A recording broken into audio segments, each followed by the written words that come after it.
Through creation, you would be proud of me for what I am about to do. I'm here to talk about Animal Collective's new record, which is entitled Centipede Hurts, which is scheduled for release today, September the 4th of 2012. I mentioned Through Creation because he did a mashup review with a bunch of other, the fans and the different reviewers for the band's previous effort, Merriweather Post Pavilion, which was released in 2009 to absolutely universal acclaim. It was considered to be one of the best albums of the decade. In fact, in many lists, it ranked at 14. So now 3 years have passed, and Deacon has returned to the band. He had taken Merriweather Post Pavilion off, and in that time frame, well, you have to imagine that Animal Collective has a lot on their plate. They have a lot to really kind of concern themselves with. They have just released what many people have considered to be one of the top albums of an entire decade of music. How are they going to follow that up? What are they going to do? Well, the first thing that you have to know prior to even listening to this album is the fact that they tried something different on Merriweather Post Pavilion in the first place.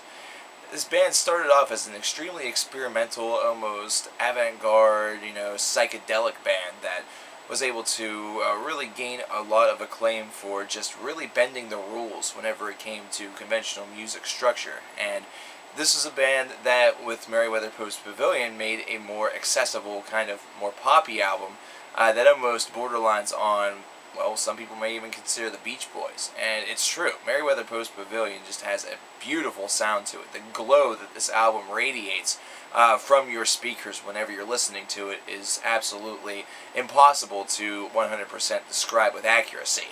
So with Centipede Hurts, with those high expectations now on the plate, it's almost like Animal Collective almost should deliver.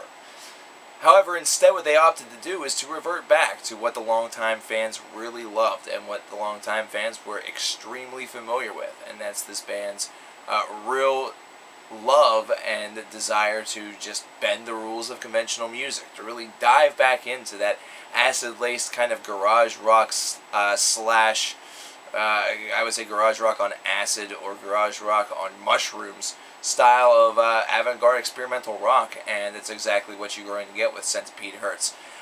The one thing about this album that kind of makes it infinitely different from Merriweather Post Pavilion is the fact that it feels a little bit, I guess, disjointed in nature. It's not something where it feels like it is completely and totally separated from you, where every single track seems to be moving in a completely different direction. There's definitely a lot of flow.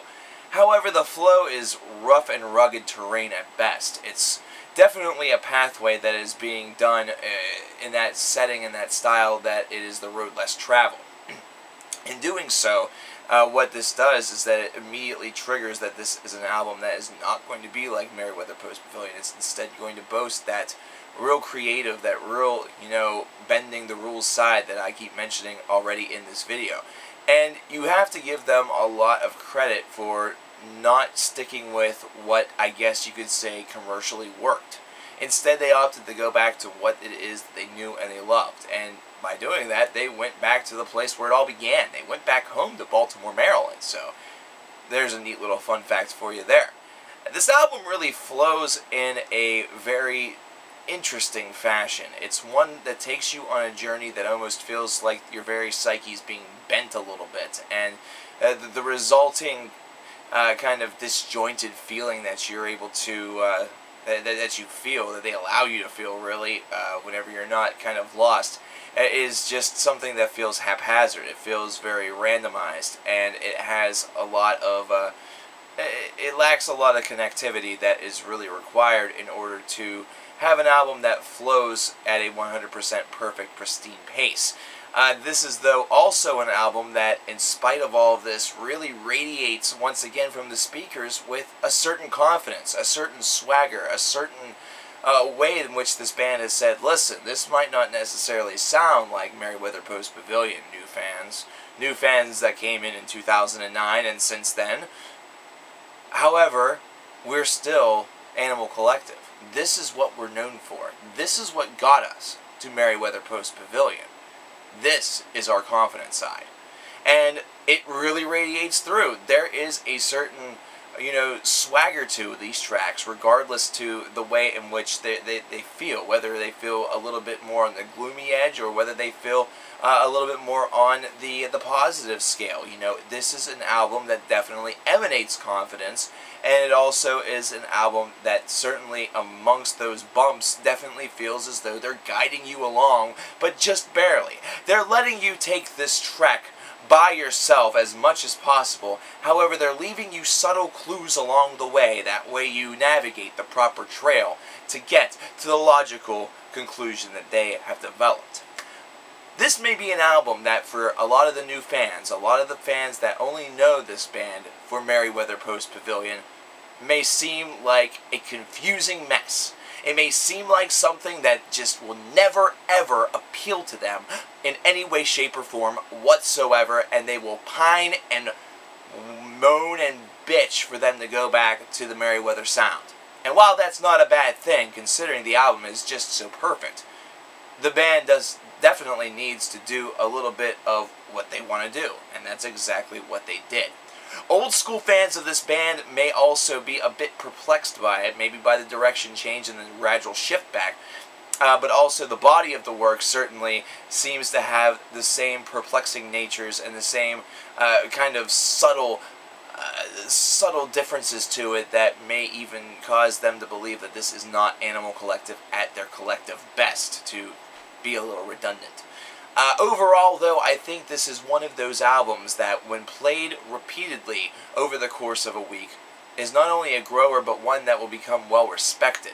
The reason why I say this is because with each passing listen, this album definitely seems to offer a little bit of something new for you. Something that you missed the first time. Maybe you missed the idea that they're using of commercialism or white noise, radio commercials, not standard commercialism. Maybe you're missing an idea that they were able to present in the background of another track. It's one of those types of albums that really grows with age. And this is one that perhaps it may take teenage age in order for you to really, get it in the complete fashion, but the way that it feels whenever I listen to this the first few times, it definitely felt as though that was the case. It was going to be one that if it was going to reveal itself, as I always say, if it was going to reveal itself to me, it was going to take a lot of time, a lot of patience, and a lot of repetition. So overall, this album I'm going to have to give a 7.75 out of 10. The reason for that is because it's not an album that hits you initially, and that's something that if you really want to have a strong, remarkable album that is remembered by the generations for years to come, you really have to have it have that pow effect right out of the gate. With this one being this much of a grower, there's going to be a handful of people that count this as their favorite, but it's not going to be a universal type of thing.